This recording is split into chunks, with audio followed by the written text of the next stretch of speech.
खबर उत्तराखंड देख रहे हैं आप और मैं हूं आपके साथ गौरव राजेंद्र। बुलेटिन की शुरुआत करते हैं। उत्तराखंड में पहाड़ों में रह रहे लोगों की आजीविका बढ़ाने के लिए धामी सरकार लगातार कोशिश कर रही है और साथ ही सेना को मीट और फल आदि की सप्लाई पहाड़ से हो सके और इसके लिए बीते दिनों में केंद्र के साथ महत्वपूर्ण चर्चा में ये तय हो गया था, लेकिन उसमें बात कागजी कार्रवाई को लेकर आगे नहीं बढ़ी थी।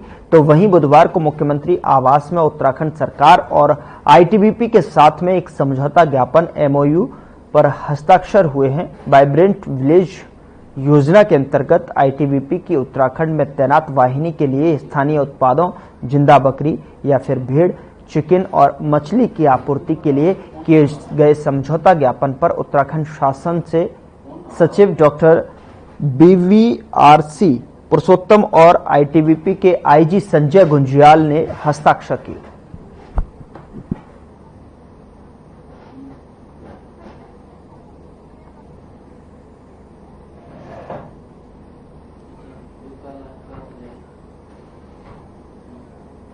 उधर जनपद टिहरी गढ़वाल के देवप्रयाग विधानसभा की कीर्तिनगर में नाबालिग लड़की के गायब होने की सूचना पर लोगों ने जमकर हंगामा किया। गुस्साए लोगों ने पहले कीर्तिनगर कोतवाली का घेराव किया, तो वहीं आपको बता दें कि कीर्तिनगर बाजार में कुछ दुकानों में तोड़फोड़ कर दी गई। पुलिस जैसे तैसे मामले को शांत कराया, तो वहीं लोगों ने आरोप लगाते हुए बताया कि नगर क्षेत्र में कुछ युवक लगातार नाम बदलकर इंस्टाग्राम और फेसबुक पर फ्रेंड रिक्वेस्ट भेज रहे हैं और फिर दोस्त बनाकर उन्हें अपने जाल में फंसाने का काम कर रहे हैं। लखपत भंडारी ने आरोप लगाया कि एक नाबालिग लड़की का धर्मांतरण किया गया है और इसकी सूचना पहले भी कीर्तिनगर पुलिस प्रशासन को दी गई है।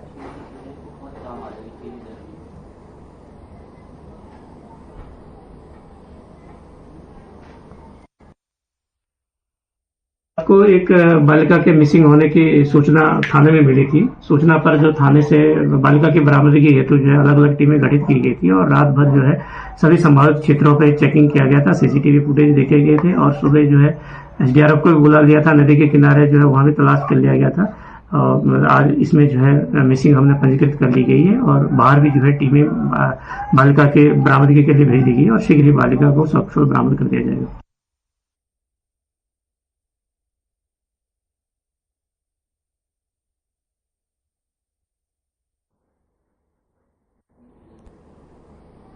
उधर दिनेशपुर थाना अंतर्गत क्षेत्र में चोरों और लुटेरों के हौसले इस कदर बुलंद हैं।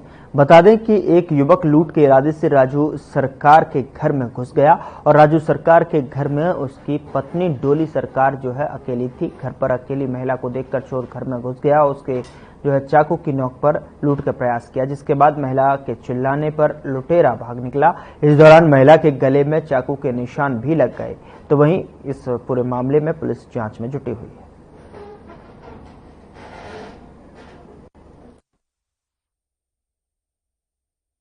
मैं बर्तन धो रही थी ना, पीछे से आके चाकू था ना पीछे से, मुझे बोला कि लॉकर खोल। आपके गले में रखा कौन टाइप पे? और पीछे से पकड़ा था ना, ज्यादा लग रहा था, ज्यादा हाइट भी नहीं था ना, इसलिए मैं छूट के किसी दुकान के उधर से चली गई ना और बच्ची को बोला कि फोन कर पापा को और पकौड़ी की दुकान भाग। सर मैं ड्यूटी में था सर। मैं टीवीएस में जॉब करता हूँ और समय अभी और मेरा जो वाइफ है वो बर्तन धो रही थी और पीछे से आके दरवाजा खुला था, पीछे से आके मुंह ढक के आके वो चाकू पकड़ लिया और कह रहे कि अलमारी में जो पैसा है, जो भी सामान है वो मुझे चाहिए, ये तो चाकू मारूंगा। ये बहुत दुखद घटना है। मैं आपको बताना चाहूंगा, जो नशे के लत में हमारी युवा पीढ़ी को ढकेल दिया जा रहा है, ये मेन वजह है। चोरी चमारी डकैती ये नशे का ही मुख्य कारण है। मैं प्रशासन शासन से या पुलिस प्रशासन से कहना चाहूंगा कि इसमें गंभीरता से लेने की जरूरत है।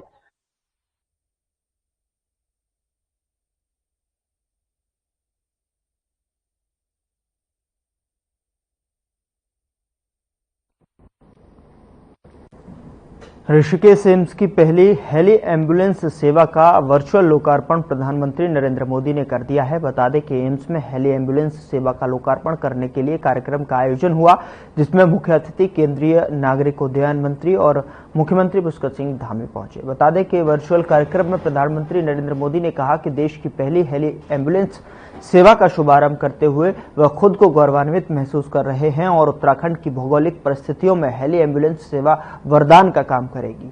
साथ ही केंद्रीय नागरिक उड्डयन मंत्री ने कहा कि केंद्र सरकार ज्यादा से ज्यादा सुविधाएं देने के नागरिकों को लिए प्रयास कर रही है। एम्स के डायरेक्टर प्रोफेसर मीनू सिंह ने बताया कि एम्स की हेली एम्बुलेंस सेवा का ज्यादा से ज्यादा मरीजों का लाभ मिले और इसके लिए प्रयास किए जाएंगे।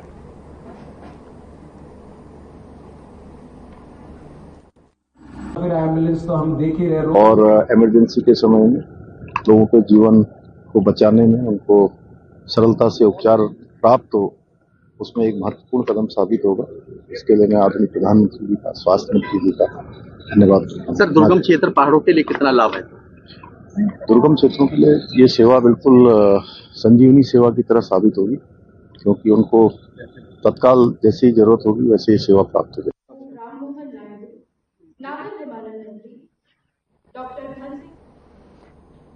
खबर देहरादून से है, जहां मुख्यमंत्री आवास स्थित मुख्य सेवक सदन देहरादून में नियुक्ति पत्र वितरण कार्यक्रम का आयोजन किया और इस दौरान मुख्यमंत्री पुष्कर सिंह धामी, उच्च शिक्षा मंत्री डॉक्टर धन सिंह रावत ने राज्य लोक सेवा आयोग से चयनित उच्च शिक्षा विभाग के अंतर्गत विभिन्न विषयों के 108 असिस्टेंट प्रोफेसर को नियुक्ति पत्र वितरित किए। तो वहीं आपको बता दें कि मुख्यमंत्री ने सभी चयनित अभ्यर्थियों को हार्दिक बधाई एवं शुभकामनाएं दी हैं। साथ ही आपको बता दें कि कई विषयों के अभ्यर्थियों को नियुक्ति पत्र प्रदान किए गए हैं। मुख्यमंत्री ने कहा कि उत्तराखंड के देश का सर्वश्रेष्ठ राज्य बनाने के लिए सरकार निरंतर कार्य कर रही है। प्रदेश की शिक्षा व्यवस्था और इंफ्रास्ट्रक्चर मजबूत किया जा रहा है।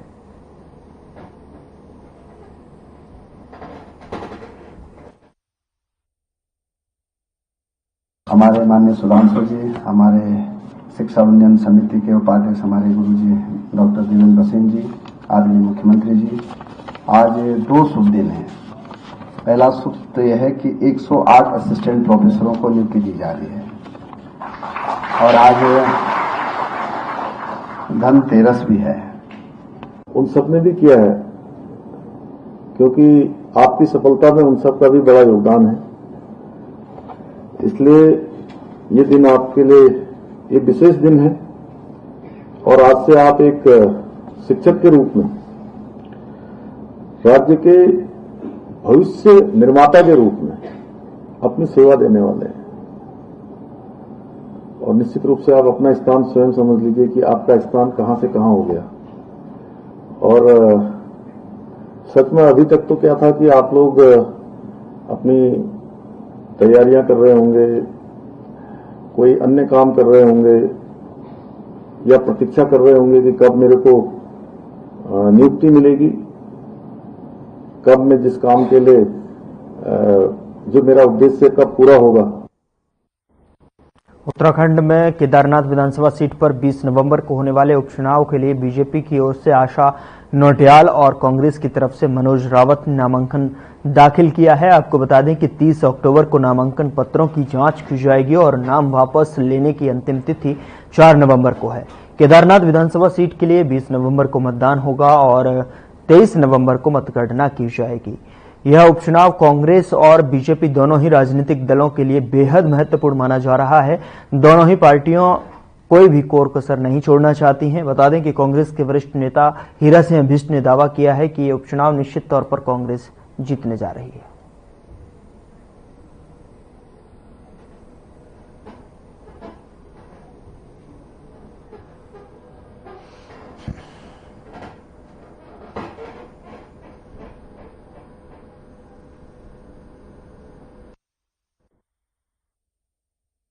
हाँ, केदारनाथ उपचुनाव की घोषणा हो गई है, प्रत्याशी भी घोषित हो गए। हमारी तरफ से मनोज रावत पूर्व विधायक हैं, बड़े शालीन हैं, निष्ठावान ईमानदार छवि के व्यक्तित्व के धनी है वो लोग।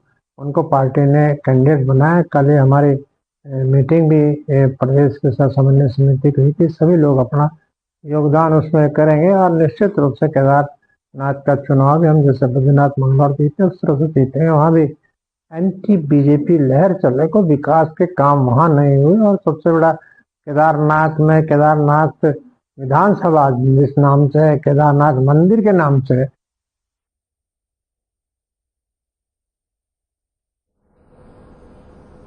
केदारनाथ विधानसभा का उपचुनाव बीजेपी के लिए काफी महत्वपूर्ण है और इस उपचुनाव से पहले 2 उपचुनाव में बीजेपी को हार का सामना करना पड़ा है और इस वजह से केदारनाथ विधानसभा का उपचुनाव और भी ज्यादा महत्वपूर्ण बन जाता है। वहीं बीजेपी ने केदारनाथ से आशा नौटियाल को टिकट दिया है, जिसकी वजह से शैलारानी रावत की बेटी नाराज नजर आ रही हैं। शैलारानी रावत ने सोशल मीडिया पर पोस्ट जारी कर लिखा कि वे अपनी मां की विरासत को बचा नहीं पाई। वहीं जब बीजेपी के वरिष्ठ नेता और गढ़वाल सांसद अनिल बलूनी से यही बात पूछी गई कि शैलारानी रावत की बेटी लगातार सोशल मीडिया पर पोस्ट डाल रही।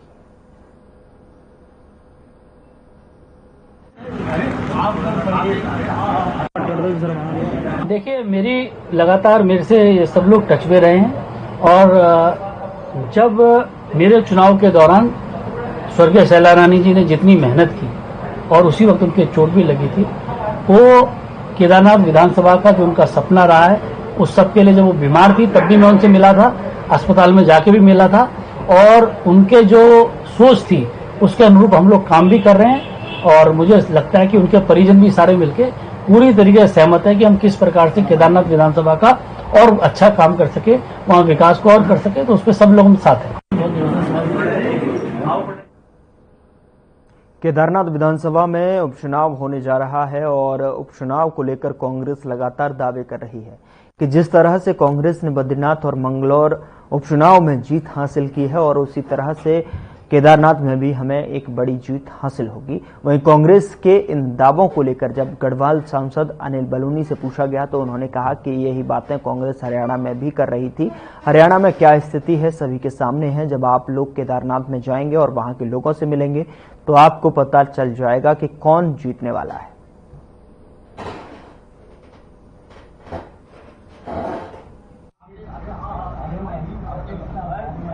कांग्रेस तो यही बात हरियाणा में भी कह रही थी, तो इसलिए हरियाणा में भी बहुत बड़े बड़े दावे कांग्रेस के तमाम नेता कर रहे थे। परिणाम क्या आया वो सब आप लोगों ने देखा है। आप आज का माहौल जिन्होंने नहीं देखा वो कृपया करके अगली बैठकों में जरूर जाए, अगले कार्यक्रमों में जरूर जाए और जैसे ही आप केदारनाथ विधानसभा में जाएंगे और किसी भी वहां जगह पे किसी गांव में बैठेंगे, आपको स्वयं समझ आ जाएगा कि वहां किसके पक्ष में बयार बह रही है। उधर अल्मोड़ा जिले के विकास खंड ताड़ीखेत में श्री कोटेश्वर महादेव मंदिर काकड़ी में स्थानीय ग्रामीणों ने कलश यात्रा, अखंड रामायण सहित विधि विधान से बजरंगबली की मूर्ति स्थापित की गई और भंडारे का आयोजन किया गया, जिसमें जिला पंचायत सदस्य घनसिंह रावत, बीजेपी कुमाऊं संयोजक बिमला रावत सहित तमाम लोगों ने शिरकत की।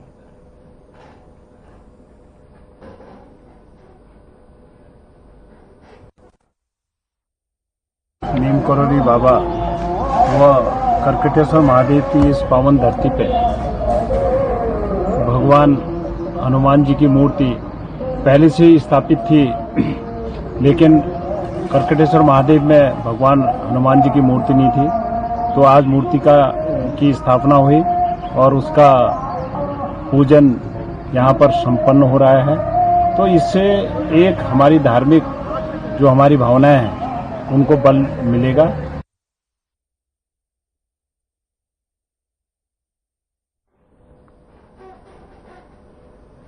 केदारनाथ विधानसभा के उपचुनाव को लेकर बीजेपी और कांग्रेस के बीच में बयानबाजी तो लंबे समय से चल ही रही थी, पर अब जैसे ही दोनों ही दलों ने प्रत्याशियों की घोषणा की तो उसके बाद अब एक दूसरे के प्रत्याशी के ऊपर भी दोनों दल बयानबाजी करने लग गए हैं और दोनों ही एक दूसरे के प्रत्याशी को एक कमजोर प्रत्याशी बता रहे हैं।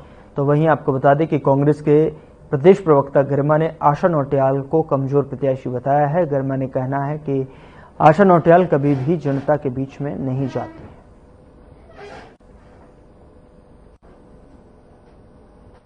इनिशियली तो उसकी एफआईआर भी नहीं लिखी, ये इंटरनल फाइटिंग का ही नतीजा है। हाँ, ऐसा दिखाई पड़ता है कि भारतीय जनता पार्टी नित नए प्रयोग कर रही है। जैसे बद्रीनाथ में तो उन्होंने नव आगंतुक को, दल बदलू को जो है टिकट देकर गरम गरम खाकर मुंह जला लिया था। इस बार हमने देखा कि अपनी परिपाटी या अपने इतिहास से उलट उन्होंने परिजन को टिकट ना देकर आशा नौटियाल को टिकट दिया। नहीं तो अभी तक जितने भी उपचुनाव हुए हैं पिछले 10 सालों में प्रदेश के अंदर, उसमें सभी जगह आप देख लीजिए पत्नी को, बेटे को, इनको इत्यादि को वो टिकट देते आए हैं। लेकिन जैसा कि मैंने पहले भी कहा कि आशा नौटियाल को टिकट दिया है भारतीय जनता पार्टी ने जरूर, लेकिन आशा नौटियाल ने कोई भी बात केदारनाथ की जनता की उठाई नहीं। पिछले 5-10 सालों में आशा नौटियाल एक तरह से निष्क्रिय रही हैं। इंटरनल फाइटिंग का ही नतीजा।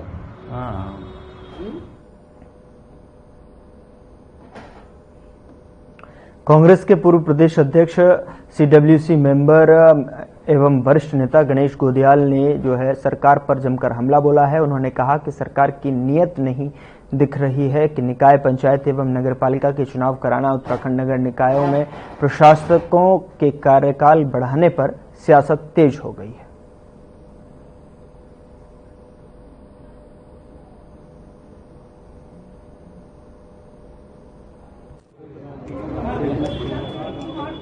सरकार अपने को सहज स्थिति में नहीं पा रही है। अगर सरकार सहज स्थिति में पाती तो निश्चित रूप में चुनाव करवाती, निकायों के और पंचायतों के समय पर कराती।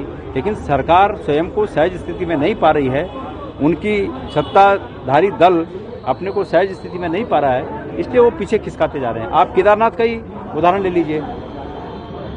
और जगह जो बाई इलेक्शन विधानसभाओं के हैं वो 13 तारीख को हैं, केदारनाथ 20 तारीख को है, और एक हफ्ते का समय ले लिया ताकि एक हफ्ते में और कुछ इन्फ्लुएंस किया जा सके। तो ये सब चुनाव जीतने के इनके फंडे हैं, लेकिन केदारनाथ में वो भी काम नहीं आए।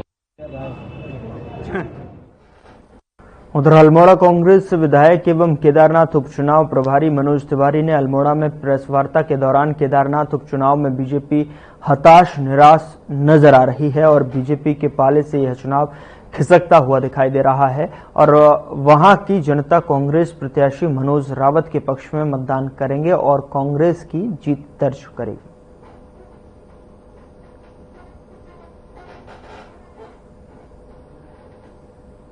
प्रवेश प्रक्रिया हो जानी चाहिए और आ रहा है उसकी। देखिए, जो केदारनाथ का बाई इलेक्शन है, उपचुनाव है, उसमें निश्चित रूप से कांग्रेस जीतने के बिल्कुल उस पर खड़ी हुई है और कांग्रेस के अंदर पूरा हम सब लोग मिलकर चुनाव लड़ रहे हैं। वहीं भारतीय जनता पार्टी में एक हताशा है, निराशा है और कल की उनकी सभा को देख के लग रहा था कि वास्तव में भारतीय जनता पार्टी ने अपनी हार वहां पर मान ली है। आ रहा है उसकी शुभकामनाएं देता हूं।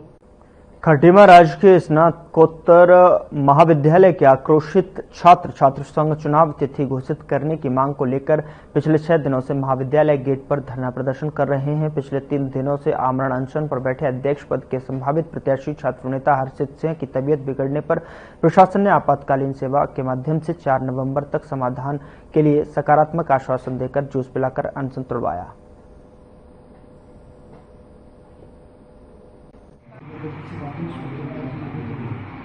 मेरा आज इस धरने का, इस अनशन का 5वां दिन था, जिसमें से मेरा आज जो भूख हड़ताल पे मैं बैठा हूँ उसका 3रा दिन था। आज प्रशासन द्वारा मुझे जबरन वहाँ से उठाया गया। मेरी मांग यही थी कि विश्वविद्यालय द्वारा जो 25 तारीख की तिथि घोषित करी गई थी और उसके बाद जो छात्र छात्राओं को भ्रमित करने के लिए उनने अनेकानेक लेटर अपने यूनिवर्सिटी द्वारा और कुल सचिव जी के हस्ताक्षरों के साथ दिया था, और उसमें अभी तक कुछ भी ऐसा सिद्ध नहीं किया गया कि महाविद्यालय और कुमाऊं विश्वविद्यालय किस प्रकार से चुनाव करवाएगी या कोई भी तिथि नहीं दी गई है। इसी मांगों को लेकर मैं बैठा था। आज प्रशासन द्वारा जो मुझे उठाया गया है। 5वां दिन है, 2 दिन से हम क्रेविक हड़ताल में बैठे थे और आज हमारी भूख हड़ताल को 3रा दिन का हमारा बड़ा भाई हर्षित सिंह जो भूख हड़ताल बैठा था, उसका स्वास्थ्य खराब होने के कारण उसको प्रशासन द्वारा हॉस्पिटल ले जाया गया है। उसकी अभी तबीयत थोड़ी सीरियस है और अगर हमें आश्वासन दिया गया है कि 4 तारीख तक इस तिथि को लेकर कुछ ना कुछ कार्रवाई करी जाएगी। अगर इस पर कुछ कार्रवाई नहीं होती है तो 4 तारीख से फिर से अपना धरना हम अपना कंटिन्यू करेंगे। और कोटद्वार नगर निगम के खिलाफ उत्तराखंड क्रांति दल ने एक बार फिर से मोर्चा खोल दिया है। उत्तराखंड क्रांति दल के केंद्रीय संरक्षक डॉक्टर शक्तिशैल कपूरवान ने जो है कोटद्वार नगर निगम पर आरोप लगाते हुए कहा कि निगम क्षेत्र में समस्याओं के अंबार लगे हुए हैं, लेकिन निगम उसके समाधान पर ध्यान नहीं दे रहा है। शहरी विकास विभाग की कार्यप्रणाली पर भी सवाल उठाते हुए डॉक्टर कपूरवान ने कहा कि निगम बनने से पहले जो सुविधाएं ग्रामीण क्षेत्रों को मिलती थीं, उन सुविधाओं में भी कटौती कर दी गई है। अब आपको मैं बता दूं, पहले 10 विभाग ऐसे थे जो भारत सरकार के ग्रामीण विकास के थे, और जो 73 गांवों को जो बेनिफिट मिलता था वो बंद हो गया। शहरी विकास विभाग ने तो योजनाएं बंद कर दी, ग्रामीण विकास विभाग ने अपने आप ही बंद कर दी जब ये नगर निगम हो गया। तो उन 73 गांवों को बहुत संकट में आज हैं वो लोग, क्योंकि वहाँ की जो पानी की योजना है और नहर की योजना है और फसलों के लिए जो समस्याएं हैं, जंगली हाथी का जो आतंक है, वो सारे पूरा नगर निगम। छात्र संघ चुनाव स्थगित होने से एनएसयूआई के कार्यकर्ताओं में आक्रोश देखा जा रहा है। कार्यकर्ताओं ने जमकर प्रशासन के खिलाफ नारेबाजी की। निवर्तमान छात्र संघ अध्यक्ष हिमांशु जाटव ने बताया कि मुख्यमंत्री पुष्कर सिंह धामी का एम्स ऋषिकेश में कार्यक्रम था और इस दौरान अखिल भारतीय विद्यार्थी परिषद के छात्र मुख्यमंत्री से मिलने के लिए पहुंचे।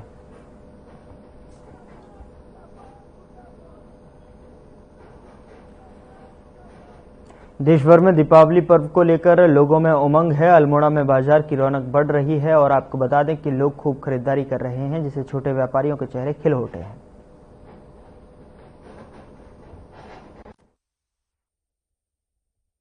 दिवाली की मार्केट अब काफ़ी अच्छी है इस बार, और हमारे वहाँ इस समय कांसे के, तांबे के और एप्पल करे हुए कई नई चीज़ों में बहुत नई वैरायटी मालूम की हमारी तरफ से है। पूरा आगे होप रहेगी कि अच्छा ही चले मार्केट, तो इस बार मार्केट होप है कि अच्छा रहेगा, काफ़ी अच्छा रहेगा। इस बार थोड़ा बहुत तो इफेक्टेड है कई चीज़ों से, जैसे ऑनलाइन का माध्यम है या कई और भी चीज़ों से अफेक्टेड है, बट लेकिन मार्केट। भारत निर्वाचन आयोग की ओर से समय समय पर मतदाता सूची के दुरुस्त किए जाने के लिए विशेष अभियान चलाए जा रहे हैं और इसी कड़ी में उत्तराखंड मुख्य निर्वाचन अधिकारी कार्यालय में जो है 1 जनवरी 2025 को जो है आधार पर विशेष संक्षिप्त पुनरीक्षण का कार्यक्रम जारी कर दिया है।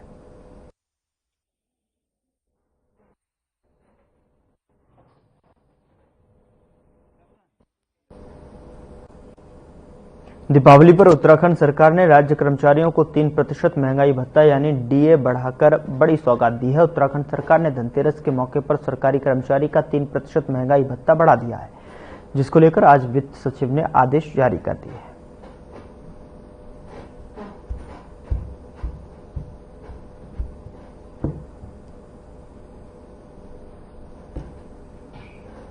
उधर भारतीय किसान यूनियन की मासिक बैठक के जसपुर के कृषि उत्पादन मंडी समिति सभागार में आयोजित की गई। बैठक की अध्यक्षता जगीर सिंह ने की और आपको बता दें कि बैठक में भारतीय किसान यूनियन के पदाधिकारी ने जो है किसानों की समस्याओं को सुना। आज जैसा कि सबको आज पता है, हर माह की 28 तारीख को भारतीय किसान यूनियन जसपुर की एक बड़ी भारी मीटिंग होती है, जहाँ के सभी किसान इकट्ठे होते हैं। उस मीटिंग में आज सबसे पहले तो हमारे जो पत्रकार महोदय हैं कौशिक जी, उनको सरकार द्वारा एक नोटरी का एक नई उपलब्धि जो दी गई है, जो एक वकालत भी कर चुके हैं, पहले वकील थे, उनको नोटरी की जो उपलब्धि मिली है, इसका हमने पूरे किसान यूनियन ने सभी साथियों ने मिलकर इनका कौशिक जी का जोरदार स्वागत किया है और हम आशा करते हैं कि ऐसे कौशिक जी अपनी जो सेवाएं हैं वो हमें किसान यूनियन को आगे भी देते रहेंगे।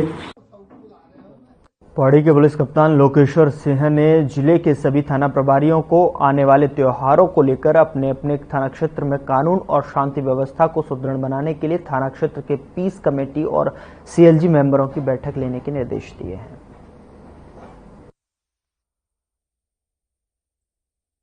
बाहर से भी बहुत से लोग अपने घरों में आते हैं, गांव में आते हैं और ट्रैफिक भी बढ़ता है और कस्बों में भीड़ भाड़ भी काफ़ी ज़्यादा मात्रा में बढ़ती है। इसलिए हम लोग ऐसी त्योहारी सीज़न में एक तो हमारी ट्रैफिक की डेवलपमेंट होती है उसको बढ़ा देते हैं और जो भी लोग बाहर से आ रहे हैं उनकी चेकिंग ज़्यादा बढ़ा देते हैं, क्योंकि ऐसे सीज़न में घटनाएं होने की भी जो प्रोबेबिलिटी है वो बढ़ जाती है। और इस वर्ष भी हम लोग हर वर्ष की भांति जो है सभी पॉइंट्स पर, हमारे जिले के एंट्री एग्जिट पॉइंट्स पर हमारे जो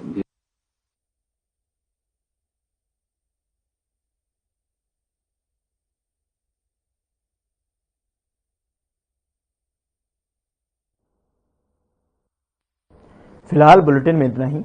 नमस्कार।